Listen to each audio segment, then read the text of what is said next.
கண்ணியமிக்கல்லாஹுவின் நல்லடியார்களே, அல்லாஹு ஜல்லஷானஹு தஆலா திருமறையில் யா அய்யுஹல்லதீன ஆமனுத்தகுல்லாஹ் வகூலு கௌலன் சதீதா யுஸ்லிஹ் லக்கும் அஅமாலக்கும் வயக்ஃபிர் லக்கும் துனூபக்கும் என்று ஒரு இறைவசனத்தில் இந்த சமுதாயத்தை பார்த்து பேசுவான்.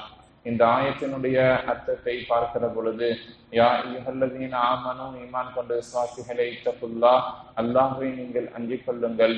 வல்யகூலு கௌலன் சதீதா, பேசுகிற பொழுது நளினமான மென்மையான வார்த்தைகளை பேசுங்கள்.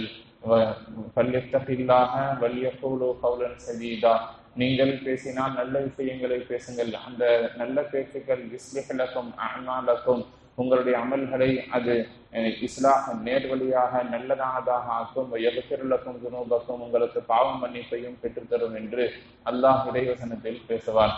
பொதுவாக இஸ்லாத்தை பொறுத்தவரை நாம் பேசக்கூடிய எந்த ஒரு வார்த்தையாக இருந்தாலும் அதற்கு நேர்மறையான அல்லது எதிர்மறையான கூலி என்பது இருக்கத்தான் செய்கிறது.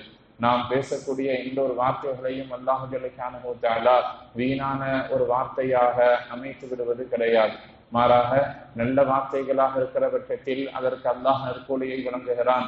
அந்த வார்த்தை நல்ல வார்த்தையாக இல்லாத பட்சத்திலே அதற்கான பாவத்தையும் நம்மின் மீது எழுதுகிறான் என்று மார்க்கத்தினுடைய அடிப்படையை நாம் விளங்கிக் கொள்ளுகிறோம். நபி ஸல்லல்லாஹு அலைஹி வஸல்லம் அவர்கள் சொல்லுவார்கள், ஒரு முஃமின் எல்லா நேரத்திலேயும் திக்ரோடும் திலாவத்தோடும் இருக்க வேண்டும். அமைதியாக இருக்கக்கூடிய நேரத்தில் கூட ஏதாவது ஒரு இறை சிந்தனையோடு நினைவோடு திக்ரோடு இருக்க வேண்டும் என்று சொல்லுவார்கள். அதற்கு என்ன காரணம்னு சொன்னா, முஃமின்களின் நாவிலிருந்து வெளிப்படக்கூடிய வார்த்தை பல நேரத்தில் அது அவர்களுக்கு அந்த வார்த்தை அது அப்படியே பலிக்கக்கூடியதாக அல்ல, அதாவது இறைவனிடத்தில் ஏற்றுக்கொள்ளப்படக்கூடிய வார்த்தைகளாக ஆகிவிடுகிறது. எனவே பேசினால் நல்ல விஷயங்களை பேசுங்கள், இல்லை என்று சொன்னால் நீங்கள் அமைதியாக இருந்து விடுங்கள். ஹஜ்ரத் ஜாபிர் ரலியல்லாஹு தஆலா அன்ஹு என்று சொல்லப்படக்கூடிய ஒரு சஹாபிய பெண்மணியை சந்திப்பதற்காக வேண்டி செல்லுவார்கள். அந்த பெண்மணிக்கு உடல்நிலை சரியில்லாமல் இருக்கும். விசாரிப்பார்கள், உங்களுக்கு என்ன ஆனது, ஏன் இப்படி இருக்கிறீர்கள்? எனக்கு கடுமையான காய்ச்சலும் ஜுரமும் ஏற்பட்டிருக்கிறது.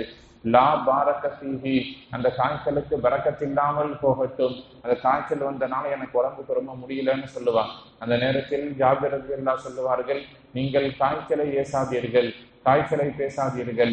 நபி ஸல்லல்லாஹு அலைஹி வஸல்லம் அவர்கள் சொல்ல நான் கேட்டிருக்கிறேன், ஒரு முஃமினுக்கு காய்ச்சல் ஏற்படுகிற பொழுது அந்த காய்ச்சல் எப்படி இருக்கும்னு சொல்லி சொன்னால், ஒரு தோல் துருத்தி எப்படி இரும்பில் இருக்கக்கூடிய துருவை நீக்கி விடுகிறதோ அதுபோல் ஒரு மனிதனுக்கு ஏற்படக்கூடிய காய்ச்சல் அவனுடைய பாவங்களை போக்கி விடுகிறதுன்னு சொல்லி இருக்கிறாங்க.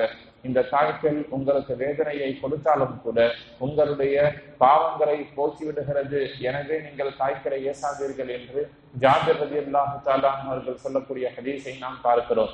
இந்த ஹதீஸை மையமாக வைத்து இமாம்கள் சொல்லுவார்கள், நீங்கள் எந்த ஒன்றையும் தவறான வார்த்தைகளை கொண்டு கெட்ட சிந்தனைகளை கொண்டு நீங்கள் ஏசி விடாதீர்கள். அது உங்களுக்கு நோவினை தரக்கூடிய காய்ச்சலாக இருந்தாலும் சரி, எல்லா நேரத்திலேயும் நல்ல வார்த்தைகளை பேசக்கூடியவனாக ஒரு முஃமின் இருக்க வேண்டும். உதாரணத்துக்கு நபி ஸல்லல்லாஹு அலைஹி வஸல்லம் அவர்களுடைய ஹதீஸை நாம் பார்க்கிறோம். பள்ளிவாசலுக்குள்ள வந்தால் அந்த நேரத்தில் ஒரு துஆவை சொல்லி இருக்கிறார்கள். வெளியே போனா அங்கே ஒரு துஆ, மலஞ்சிரம் கழிப்பதற்காக உள்ளே சென்றால் ஒரு துஆ, வெளியே வந்தால் ஒரு துஆ, வாகனத்தில் ஏறினால் ஒரு துஆ, அதே நேரத்தில் வீட்டிற்கு உள்ளே நுழையும் பொழுது ஸலாத்தை சொல்லி உள்ளே நுழைய வேண்டும்னு சொல்றாங்க. ஒரு முஃமினை பார்த்து நீங்கள் புன்னகை பூத்தால் அது அவருக்கு செய்யக்கூடிய தர்மம்னு சொல்றேன். இப்படி எல்லா இடத்திலையும் ஏதாவது ஒரு துஆவை நபி ஸல்லல்லாஹு அலைஹி வஸல்லம் அவர்கள் கற்றுக் கொடுத்து எப்ப பார்த்தாலும் நீங்க துஆ ஓதிக்கொண்டே இருங்கள், நல்ல விஷயத்தை செய்து கொண்டே இருங்கள்னு சொல்றாங்கன்னு சொல்லி சொன்னால் அது நமக்கு எவ்வளவு நன்மை பயக்கும் என்பதை நாம் விளங்கிக் கொள்ளணும். உதாரணத்துக்கு ஒரு காற்று அடித்தால் கூட நபி ஸல்லல்லாஹு அலைஹி வஸல்லம் துஆ சொல்லி இருக்கிறான். நாம் காற்றடி காலத்தில் இருக்கிறோம். நபி ஸல்லல்லாஹு அலைஹி வஸல்லம் ஹதீஸ்ல சொல்றாங்க, காற்று வேகமாக வீசினால் அல்லாஹும்ம இன்னி அஸ்அலுக கைரஹா வ கைர மா ஃபீஹா வ கைர மா உர்சிலத் அலைஹி வ நஊது பிக மின் ஷர்ரிஹா வ ஷர்ரி மா ஃபீஹா வ ஷர்ரி மா உர்சிலத் அலைஹி என்கிற துஆவை நீங்கள் காற்று வேகமாக அடித்தால் ஓதுங்கள்னு சொல்லுவாங்க. இந்த துஆவினுடைய சாராம்சம் என்ன? யா அல்லாஹ், இந்த காற்றை எங்களுக்கு ஹைரானதாக ஆக்கி தந்திருவாயாக, இந்த காற்றின் மூலம் வரக்கூடிய நலவுகளை எங்களுக்கு பெற்றுக்கொள்ளக்கூடிய நசீபை தந்திருவாயாக, இந்த காற்றை எங்களுக்கு தீமையானதாக ஆக்கிவிடாது, காற்றில் இருக்கக்கூடிய தீமையை விட்டும் பாதுகாப்பாயாக என்கிற அற்புதமான ஒரு துஹா. இப்படி காற்றடித்தாலும் மழை பெய்தாலும் உள்ளே நுழைந்தாலும் வெளியே போனாலும் இப்படி எல்லா இடத்திலேயும் ஒரு முஃமின் நல்ல வார்த்தைகளை பேசக்கூடியவனாகவே இருக்க வேண்டும் என்று இந்த ஆயத்தை மையப்படுத்தி இமாம்கள் சொல்லித்தருகிறார்கள்.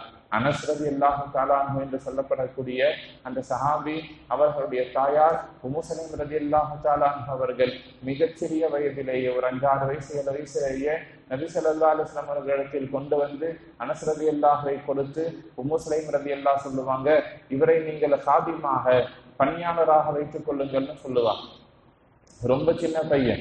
நபி ஸல்லல்லாஹு அலைஹி வஸல்லம் அவர்களோடு கிட்டத்தட்ட நீண்ட காலம் அவர்கள் காதிமாக இருப்பார்கள். 5-10 வருஷம் 12 வருஷத்துக்கு மேல நபி ஸல்லல்லாஹு அலைஹி வஸல்லம் அவர்களிடத்திலே அவர்கள் காதிமாக பணியாளராக இருப்பார்கள்.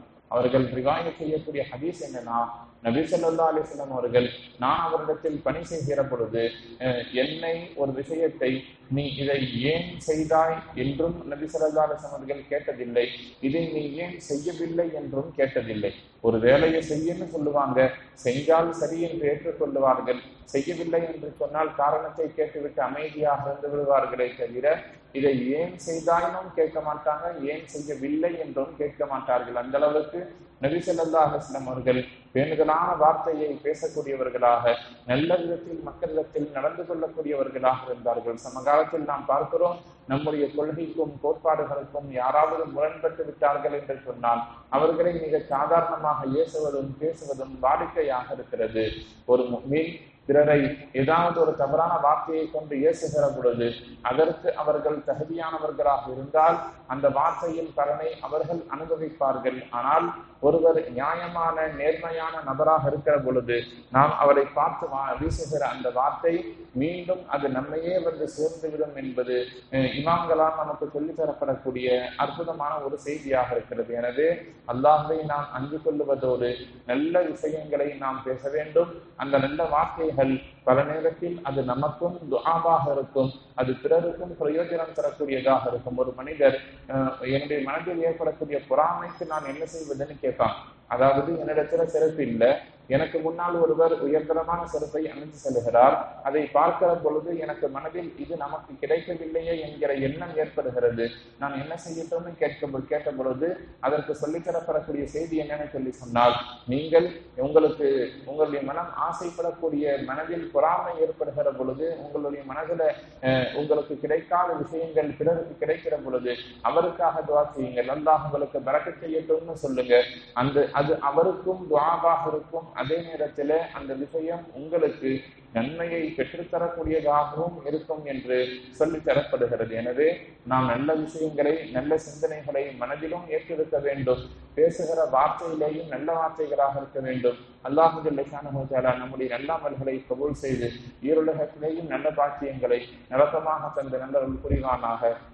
ரப்புல் ஆலமீன் அல்லாஹ் ஜல்ல ஷானஹு தஆலா நம்மையும் நாம் தொழுத இந்த சுபஹனுடைய தொழுகையையும் நம்மிடத்திலிருந்து பரிபூரணமாக கபூல் செய்வானாக. நாம் தொழுத இந்த சுப தொழுகையின் பரக்கத்தால் இன்றைய தினம் மீதும் இருக்கக்கூடிய 4 வேளை பரலான தொழுகைகளை இமாம் ஜமாத்தோடு உடல் ஆரோக்கியத்தோடு ஆஃபியத்தோடு மன நிம்மதியோடு நின்று தொழக்கூடிய நல்ல நசீபை அல்லாஹ் நம் அனைவருக்கும் தந்தை நல்லுருள் புரிவானாக. இன்றைய நாளில் நாம் மேற்கொள்ள இருக்கிற வியாபாரங்கள், விவசாயங்கள், பொருட்கள் வாங்குற அனைத்திலேயும் அல்லாஹ் ஜல்ல ஷானஹு தஆலா நிரப்பமான லாபத்தையும் அபிவிருத்தியையும் பரக்கத்தையும் தந்தருள்வானாக. வானம் பூமிகளால் ஏற்பட இருக்கிற பேராபத்துகளை விட்டும் பலா முசீபத்துகளை விட்டும் நம்மையும் நம்முடைய குடும்பத்தார்களையும் அல்லாஹ் ஜல்ல ஷானஹு தஆலா பரிபூரணமாக பாதுகாத்து தந்தருள்வானாக. ஆமீன் ஆமீன் யா ரப்பல் ஆலமீன்.